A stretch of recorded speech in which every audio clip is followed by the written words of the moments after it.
Voces por una causa, el podcast de Entre Culturas con Julia Navarro. Bienvenidos a Voces por una causa, el podcast semanal de Entre Culturas. Hoy está con nosotros una periodista de formación especializada en cooperación internacional, divulgadora, Cero Huaste, no sé muy bien lo que es eso, Inés, porque ella es Inés Rigal, pero ahora quiero que me nos explique. Ha trabajado en medios de comunicación españoles y en extranjeros, en ONGs de desarrollo, en organismos internacionales. Ha vivido en Malasia, se fue a Malasia junto a su marido en el 2007 y allí comenzó a pensar y a gestar un proyecto, Ser Manglar, con el que pretende acercar la sostenibilidad de forma práctica a todo el mundo. Durante su tiempo en Malasia vivió su primer confinamiento por contaminación y así descubrió el estilo de vida Cero Huaste o residuo cero, pero que ahora yo quiero que nos explique exactamente en qué consiste. Y además ha escrito un libro que es un libro muy singular que se llama Manual de Instrucciones para Vivir Mejor, con menos cosas y más tiempo, casi nada, y en el que propone una alternativa de estilo de vida sostenible, económico, menos agresivo con el planeta, pues para que vivamos mejor con menos cosas y más tiempo. A ver, Inés, cuéntanos lo que es el Zero Waste. Pues mira, el estilo de vida residuo cero, o en inglés Zero Waste, que por eso se popularizó primero en Estados Unidos, es un estilo de vida que lo que trata es que podamos hacer una vida gozosa y plena, pero produciendo la menor cantidad de residuos posible. Y se basa en una pirámide invertida de 5 pasos muy sencillos. Bueno, muy sencillos, depende. A ver, ¿cuáles son esos 5 pasos que has puesto cara de que no son tan sencillos?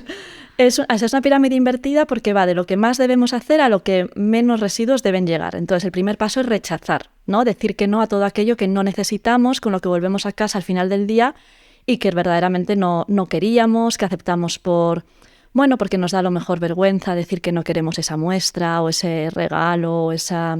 Pero dime cosas concretas. Pues, por ejemplo, tickets, tarjetas de visita, muestras, regalos corporativos de algún evento, objetos que no necesitamos, no deseamos y que aceptamos pues porque vamos un poco como con el automático y no lo pensamos o porque nos da a lo mejor como cierto reparo decir no gracias. Y yo he aprendido que se puede decir no gracias con amabilidad y no pasa nada y a la persona de enfrente realmente no le importa tanto que digas que no. Entonces eso es como el primer paso y el que más estamos invitados a realizar. Después ¿El segundo? El segundo es reducir, que es mi R favorita, son 5 Rs, que consiste en ser un poco honestas con nosotras mismas, con nosotros mismos y ver de todo lo que tenemos realmente necesitamos todo esto, que yo estoy utilizando todo esto o esto está ocupando un espacio físico y mental en mi vida que no tiene sentido, ¿qué otra persona le podría dar uso y está aquí muerto de la risa? Reducir parece sencillo, pero ahí hay riesgos, ¿no? Entra como el valor emocional que damos a los objetos, que no tiene nada de malo, pero solo como ser como conscientes de ello, o a lo mejor habíamos comprado algo que era muy caro y entonces ahora nos da como reparo desprendernos de ello porque hicimos una inversión, pero realmente es algo que no estás utilizando y que quizá alguien sí pueda utilizar, ¿no?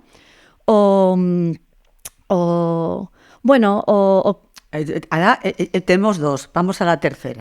Vale. Después está reutilizar, ¿vale? Reutilizar no es solo... utilizar tiene como varias partes. Por una parte, reparar lo que se rompe, es decir, no reemplazarlo con otro objeto en cuanto se rompe algo, porque ahora mismo es muy sencillo que tengamos cualquier objeto en nuestra casa en cuestión de horas. Ya, Inés, pero aquí, en este punto, yo creo que también hay que pensar que quizá a veces no es posible por la obsolescencia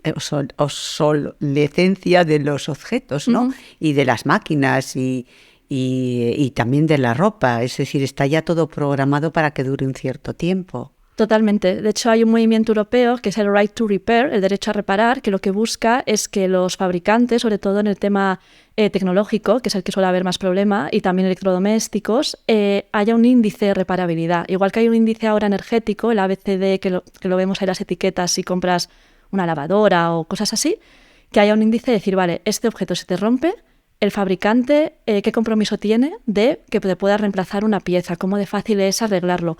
Porque efectivamente en ese campo es el que es más complicado. Hay también una campaña que se llama Alargascencia, que es un directorio en toda España de locales donde reparan cosas que igual tú no sabes muy bien dónde llevar y que a mí ya me ha salvado de más de una. Alargascencia. Sí. Y entonces, ¿y dónde encontramos en la web? Buscando en Google Alargascencia, es una campaña de Amigos de la Tierra, si no me equivoco, y tiene un directorio a nivel nacional y está fenomenal. Luego también está el tema de la ropa, como tú comentabas, ¿no? El tema de la ropa es un temazo porque nos han hecho creer que necesitamos mucha más ropa de la que verdaderamente necesitamos. Es tan accesible, es tan barata, saben perfectamente qué cuerdas tocar, ¿no? Las tendencias, las cosas que la gente se sienta atraída por ellos.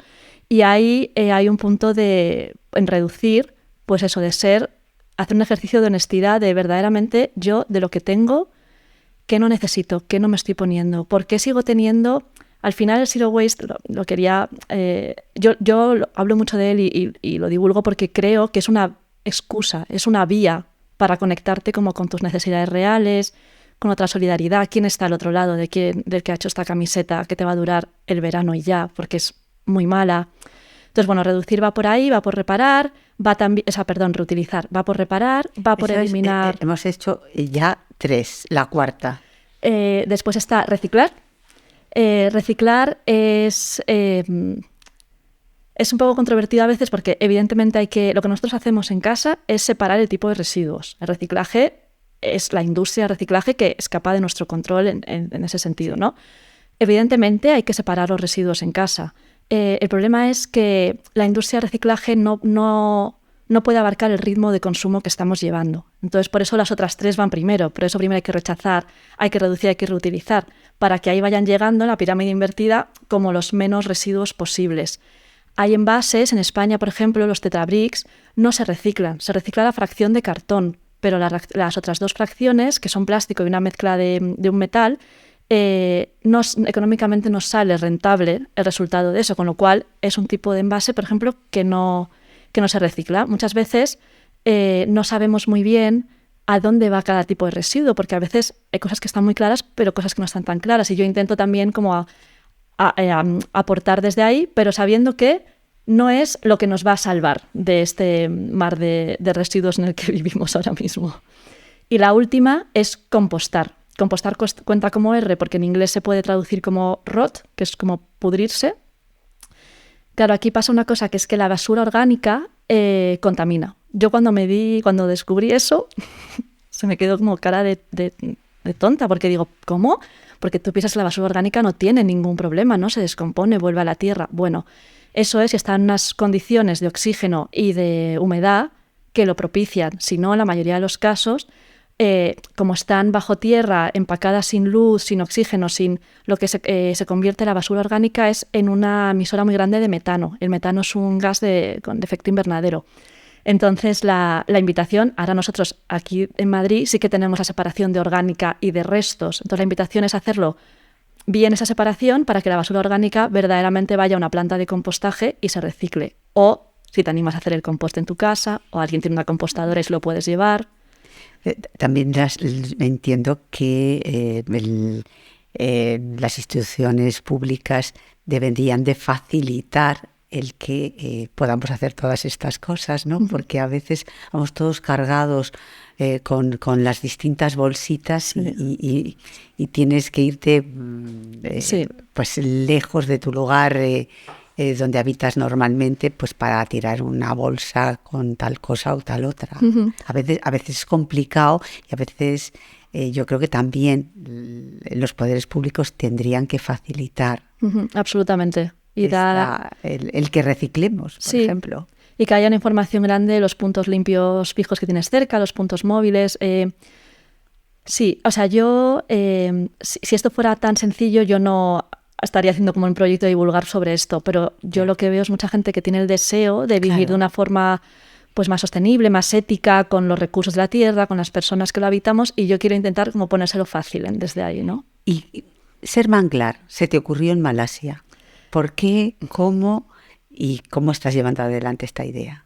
Bueno, ser manglar se empezó a gestar en Malasia, pero yo no lo sabía en realidad, porque no se ha materializado hasta ahora. Yo me fui a Malasia efectivamente en 2017 y allí vivíamos en Kuala Lumpur. Kuala Lumpur es una ciudad muy grande, donde los plásticos de un solo uso eran omnipresentes, donde, como bien has dicho, vivimos nuestra primera experiencia de confinamiento antes de que esa palabra formara parte del vocabulario colectivo. Y fue allí donde yo conecté, donde descubrimos este estilo de vida residuo cero, zero waste, por casualidad. Yo le regalé a mi marido por su cumpleaños un libro, que luego resultó que ese libro era como la Biblia del zero waste, y justo la autora, que es una señora francesa que vive en Estados Unidos, venía a Kuala Lumpur a dar una charla. Entonces fuimos. Y ahí descubrimos todo el ecosistema de activistas, de educadoras, de empresas, de negocios, que en ese entorno tan hostil, en ese sentido, estaban trabajando por otra forma de consumir, de vivir. Y entonces ahí pues nos enganchamos por allí, fuimos haciendo como cambios y yo abrí, poco de casualidad, un perfil de Instagram donde compartía lo que hacíamos como familia para intentar reducir los residuos. Me fueron organizaciones de amigas o, entidades varias. Cuando venía a Madrid pues daba algún taller, alguna charla, pero todo de forma informal. Y no fue hasta cuando ya volvimos a Madrid y ya después ya nació mi segundo hijo, yo dije, ¿por qué no intento como darle forma a esto y que sea algo más estructurado?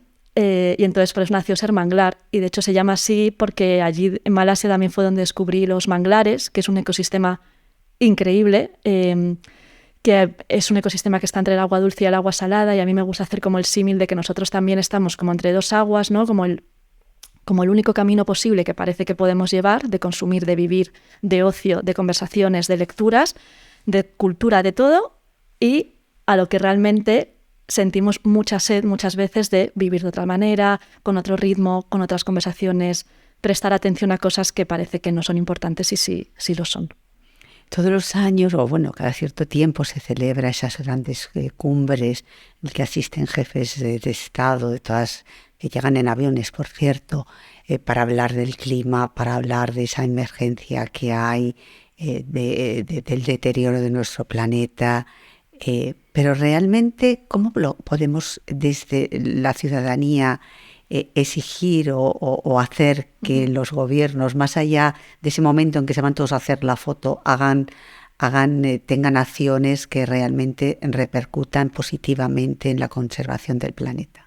Pues mira, yo creo que tenemos primero que recuperar la sensación de que somos ciudadanos y no solo somos consumidores o trabajadores.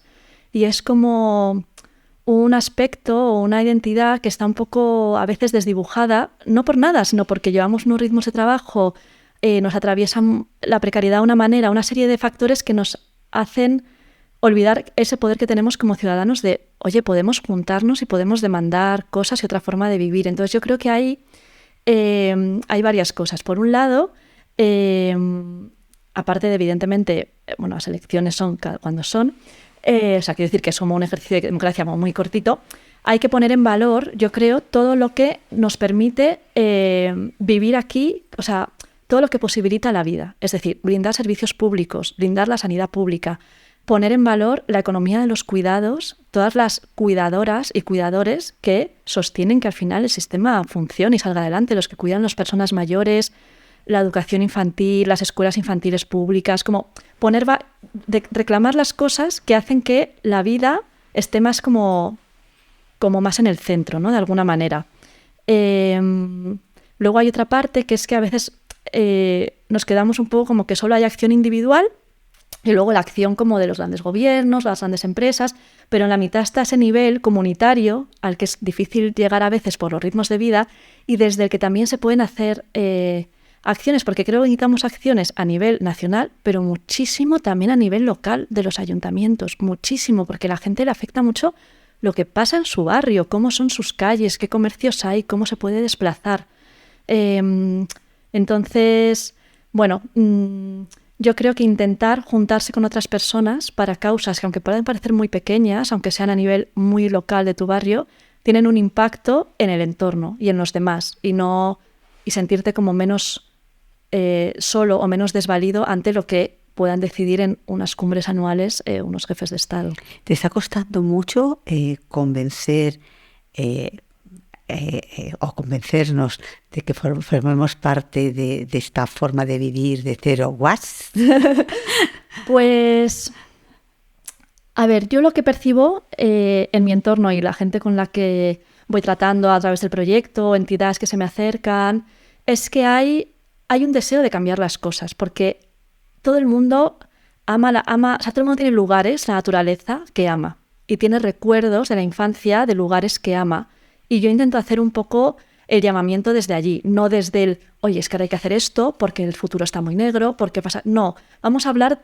Entonces, esa motivación interna yo la veo muy, muy, muy, muy presente en muchísima gente. Lo que cuesta es cuando implica cambios. Es normal, o sea, como personas somos resistentes a los cambios, y yo siempre digo que es difícil empezar, pero luego vas cogiendo otros hábitos y ya vas haciendo tu propio sistema, que para cada persona es diferente y en ningún caso debe ser...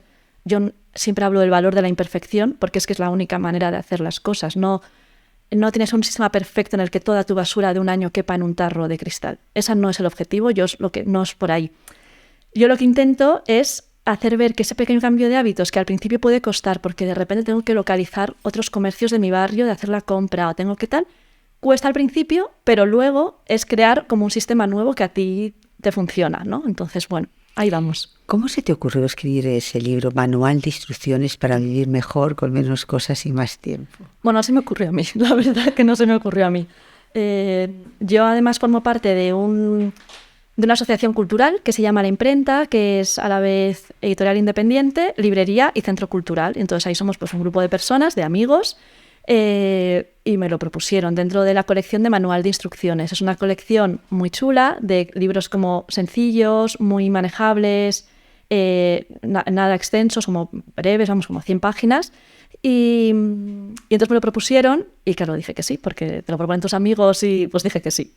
Pero no era mi idea inicialmente. Y entonces este libro se publicó el año pasado, a final del año pasado, coincidiendo con el Black Friday, como un poco para intentar como la respuesta al Black Friday, ¿no? A este momento de consumismo tan masivo que ya no es un Friday, es una semana o un mes o bueno. Y nada, y estoy muy contenta porque me ha llegado gente que le está ayudando y eso es lo que yo quería hacer, como dar una cosa muy práctica, que tuviera una parte como más periodística o más de análisis de a nivel global, de los datos que hay, de por qué es conveniente que nos movamos en esta dirección y no en la contraria. Pero también hay pues un directorio de empresas sociales, hay recetas de cocina, recetas de productos de limpieza, hay reflexiones, hay, bueno, algo para que la gente coja lo que a lo mejor lo que más ilusión le puede hacer y pueda empezar por ahí.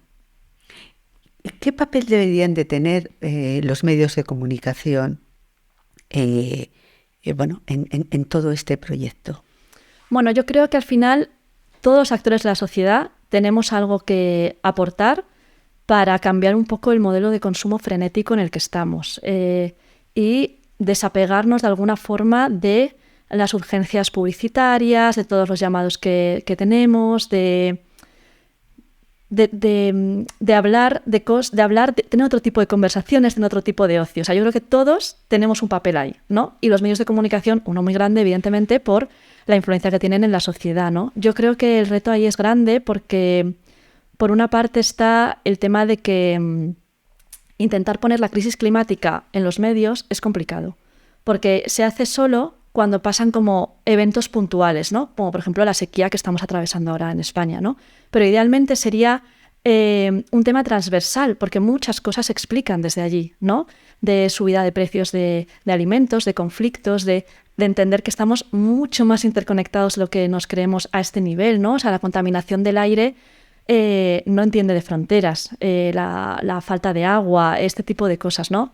Entonces, creo que hay mucho trabajo que hacer todavía para que la ciudadanía en general pueda entender un poco la magnitud de la situación en la que estamos y dar un mensaje de que, uno, no sabemos lo que va a pasar, porque no se sabe lo que va a pasar, hay como varias corrientes en el ecologismo, pero realmente saberse, no se sabe. O sea, el futuro ahora mismo no existe.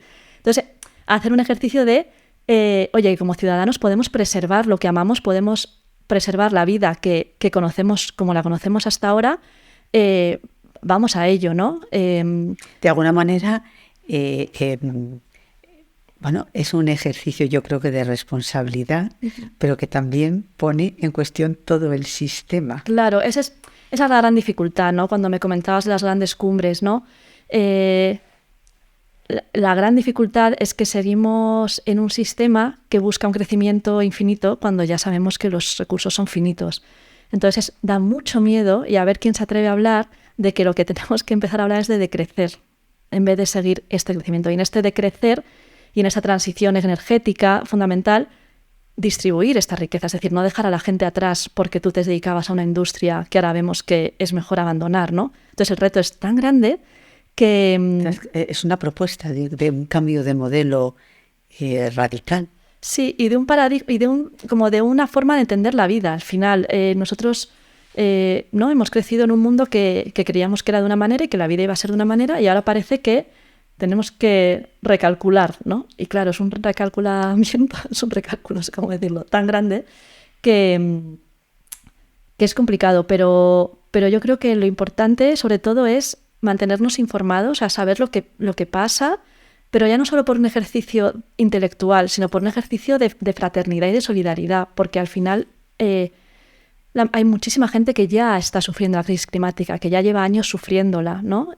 Aquí nos cuesta un poco a lo mejor creérnoslo o pasarlo como por el corazón, porque claro, yo salgo a la calle y tengo un aire que puedo respirar. Ojo, que el aire no está no está muy bien, pero tengo agua corriente, tengo una serie de cosas. Entonces nos cuesta como creérnoslo, ¿no? Es algo tan grande que nuestra mentalidad humana, que no sabemos pensar a largo plazo, nos cuesta entrar ahí. Pero yo creo que hay un llamamiento grande desde aquí, o yo lo vivo así, por eso me motiva a estar ahora dedicándome a esto, es que esto es un llamamiento a la fraternidad, a que estamos todos al final en el mismo barco. Lo que pasa es que unos partimos con muchos más beneficios y vamos a intentar entre todos, pues que salgamos lo mejor parados posibles, ¿no? Pues ojalá tengas mucha suerte y mucho éxito en este proyecto Ser Manglar. Y aunque nos cueste un poco, yo creo que merece la pena que leamos e intentemos seguir ese manual de instrucciones para vivir mejor, con menos cosas y más tiempo, porque estoy de acuerdo contigo. Tenemos más cosas de las que necesitamos. A veces es muy difícil decir no cuando alguien te va a dar algo que dices, ¿y yo qué voy a hacer con esto? Pero sí, te lo llevas. Sí. Es muy complicado, pero yo creo que si empezamos todos a dar pequeños pasos, al final el paso se da grande. Yo también lo creo. Pues muchas gracias, Inés Rigal, que periodista especializada en cooperación internacional y divulgadora del Zero Waste. Muchas gracias. Voces por una causa. El podcast de Entre Culturas con Julia Navarro.